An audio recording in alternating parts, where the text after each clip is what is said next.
St. Valentine is the patron saint of love, romance, lovers, engaged couples, young people, happy marriages, and beekeepers, as well as epilepsy, fainting, and plague victims. In 268, there was a new emperor that arose to the leadership of Rome.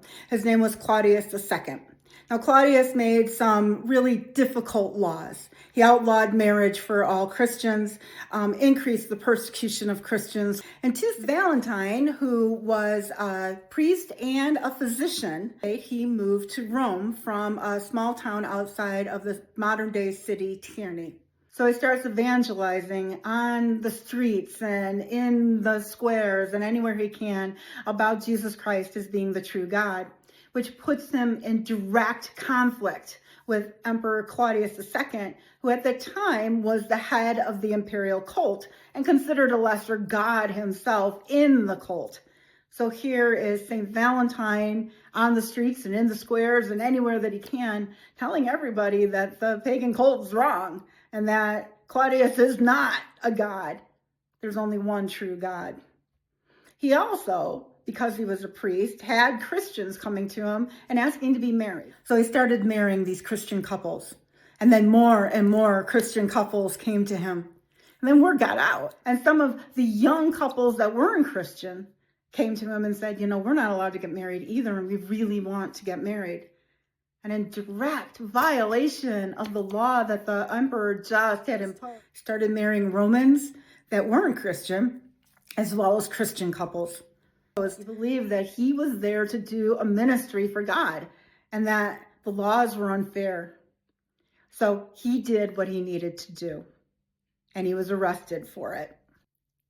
Valentine was arrested the first time on charges of evangelizing, telling people to worship a false god, and also on the very specific charge of for sealing of love in the Christian church against the laws of the emperor. So he was arrested for evangelism, spreading the word of God, and for marrying people. And he was put under house arrest with the judge that did his case, Judge Asterius. And he was to be kept there for an undetermined amount of time.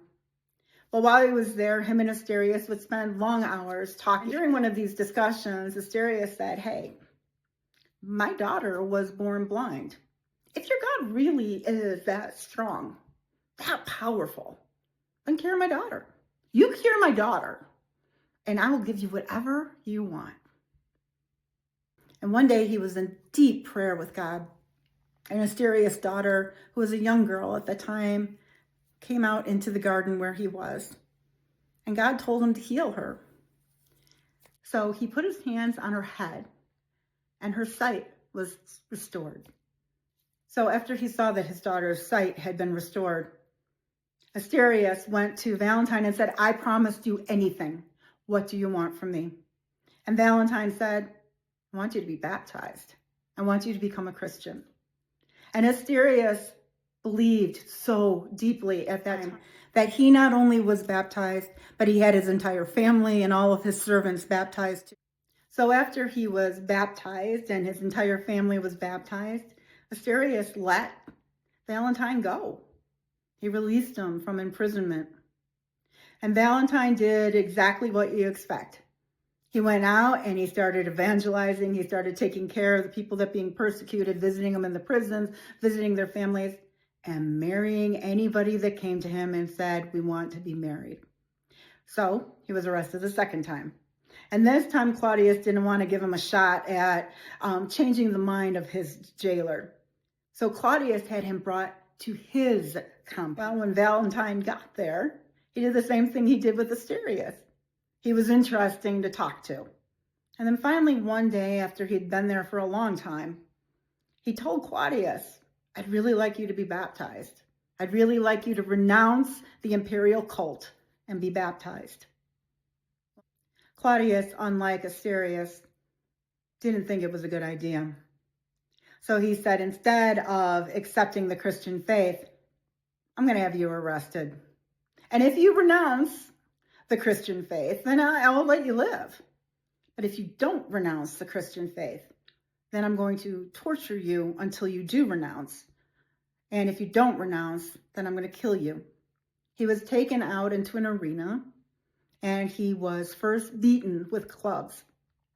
And then he was asked if he would renounce his faith. And he said no. And then he was stoned. And he was asked, will you renounce your faith? And he said no.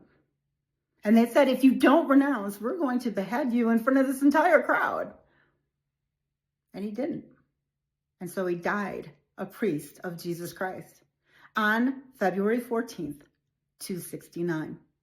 And we celebrate him every year on February 14th, starting in about the 14th century. Valentine's Day became popular.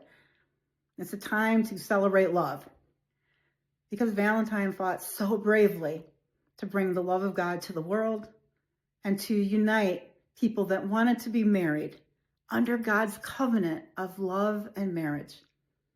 Happy Valentine's Day. God bless.